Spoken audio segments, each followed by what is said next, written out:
All right, ladies and gentlemen, my name is 𝐷𝐼𝐤, and welcome to the Neo Digital Podcast. And with this video here, we're going to be reacting to the Hawkeye trailer that just dropped. I think this came out yesterday. And I think it's going to be good. I've been waiting to see it because I think it's going to be mostly about the comic book run where Hawkeye and Kate Bishop and he was training her and stuff like that. Or at least that's what I'm hoping it's about. But they may change things around. We'll see. But let me hit this play button and see what we got. This is the first Christmas we've had together in years. I love you guys. Because I was hoping they was going to bring his daughter in because he was training her how to use the bow and arrow back in Infinity War. The masked vigilante who terrorized the city's underworld is back. That's clearly a woman in that costume, so. Past is caught up with me. Should we be worried? No, it's nothing. I'll be home for Christmas. I promise. I'm curious to see what this is about because I'm guessing Kate Bishop is killing people, or at least if she's pretending to be Ronin, and then people who got killed when he was Ronin are going after her and he has to save her or something. You're a Hawkeye. Who the hell are you? Some people have actually called me the world's greatest archer. Yeah, okay. Are you one of those people? I mean, I think Hawkeye's the only person that can make that claim. And a close second would probably be Bullseye. Oh, that was cool. Okay. Showing he's good with anything that he could be accurate with. I like that.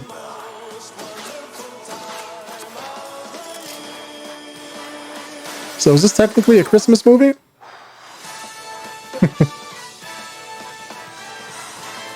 Oh, dear God. We don't need that.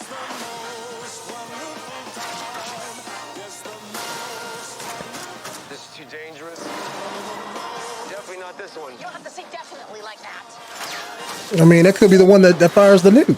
There are arrows more dangerous than that Yeah. Okay. Okay. So that's not bad. That's not bad, YouTube. I mean, I thought it would be a little bit more serious, but you know, Disney. But yeah, that's not bad.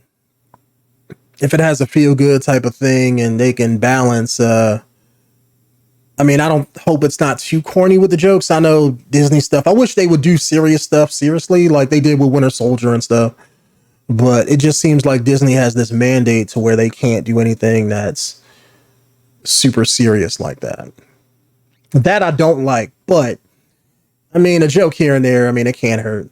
I just hope that it's not completely family friendly. It doesn't look like it, so, but it definitely does look like it's going to be fun. And I guess that's the most important thing you can have out of a show, because that brings in your a bigger audience. So as long as it can be serious in certain moments, you know, if it can be serious when it needs to be, then it should be fine. But yeah, I'm liking this a lot. Yeah, judging those scenes right there of him putting the things on and her falling through the thing right here, that's why I think it's going to be more not campy, but it's not going to be as serious as I want it to be. It looks like she's going to be fumbling around a whole lot and he's trying to, I guess, save her, or it doesn't look like he's training her. It looks more along the lines of like she's caught up in something and that has something to do with his history. So let me save this girl from getting killed. So like, I'm hoping when they do that right there, let me take it back. Cause that's the fall he did in the Avengers movie when he grappled to the building and swung into another building. I'm hoping they do that. And, you know, they got him doing the same pose and she's, I guess, trying to do it too, and have her just completely mess it up and fall in the water on her back. That would be awesome. Or let's say if they play like an old man type thing, since it's been almost 12 years since he last did that in Avengers, right? Maybe they can have him do it and he's trying to do it and just, you know, he's too old to do it or something. So that could work out too. But yeah, that's not bad. It's I wish it was, like I said, I wish it was a little bit more serious, and I wish that it would have more gravitas to it. But if that's what they want to go with, hey, it is what it is. I'm hoping they keep Jeremy Renner on as Hawkeye because I love him in almost everything he plays in.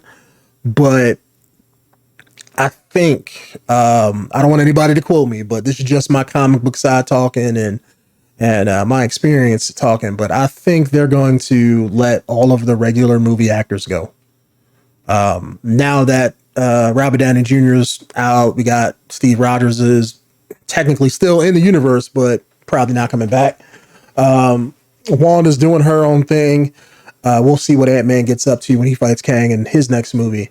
But it seems like they're closing out the contracts of a lot of the older members.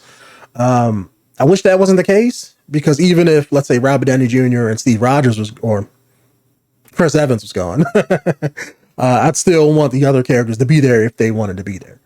But I think they're going to do the whole Young Avengers thing, honestly, because you have most of the characters already there. You have Kate Bishop as your next Hawkeye. You have Wanda's children. They're in there. You also have Isaiah Bradley's grandson. So he's also in there. I don't know how they're, they don't have a Hulkling. So I don't know who they're going to bring in as a Hulk, but because I can't see them taking She-Hulk and putting her on the team, because she wouldn't be a kid. She'd be an adult, or at least she should be, unless they retcon that and just be like, oh, okay, well, she's a teenager in the MCU. And it's like, I would hate that. But I feel like they're pushing, or they're going to be pushing that as like the, just like how Titans does with in DC Comics, where that's like the teenage team that's like, oh, you like the Avengers, but here's the teenage form. I feel like they're going to go that route with them. And as far as everybody else, it's the adults. You have whoever the next Black Panther is going to be. You have Carol Danvers or Miss Marvel. You have other lady. What was her name? The black lady from WandaVision who's gets her powers from that whole thing. She's going to be in there. So she's another Marvel. And then I think also in that movie, you also have Blue Marvel, which I'm super excited for. So I'm really hoping they bring him. So that's going to be cool. So you would have them in addition to whoever's left, like Wanda, Doctor Strange. I'm hoping they keep those guys in there too, because I wouldn't want Benedict Cumberbatch to kind of leave his Doctor Strange role even after his next movie. So I'm hoping he continues on, but it seems like they're building the next Avengers team while making like a kids team too. What I don't want is for that kids team to eclipse the regular Avengers, because they're not the same. They're definitely not, even in the comics. So if they do that, I don't mind them making a kids movie, but I think they know better not to do that. And you also have like the Eternals that's about to come out, so who knows how that's going to change things. And plus, you also got the X-Men and Fantastic Four that's coming eventually in the MCU. So if they can bring everybody or roll all them in, then that's even better. So I think that's what they're counting on at the end of the day. And I'm very interested to see how they're going to do that. Because my comic book knowledge, it's like, okay, I can see, them doing this, or this. But at the same time, it seems like they're just doing their own thing and making the storyline up as they go. So I'm interested to see how far they can go with that. So, but anyways, about Hawkeye, looks good. And it looks like it's coming around Thanksgiving. So that's going to bring in a lot of those Christmas views and stuff. So it's probably going to be good. I don't know. I think Disney drops this in November. And I think they also come out with The Mandalorian in December. I don't know if they're going to change that this year, because I think this year we're supposed to be getting the Book of Boba Fett instead of like Mandalorian season 3. So I don't know how that's going to play into it. But if it keeps the same time thing, Disney's going to have November, December, and then push it over into the new year. So this could get them a lot of eyes on Disney Plus and get people watching it. I don't know if Hawkeye is going to bring in the numbers that, let's say, the other shows have gotten so far. But I know it's going to get my view. So I'm going to definitely check it out and probably even do like an episode of the week type thing. I know that's what I've been meaning to do with What If, but I just never get around to it. So, but if you guys have anything to say about Hawkeye, down in the comments below, let me know. If you want to cuss me out down in the comments about how wrong I am about things, let me know that too. But I will see you guys in the next one. Have a wonderful evening and be safe out there. Peace out.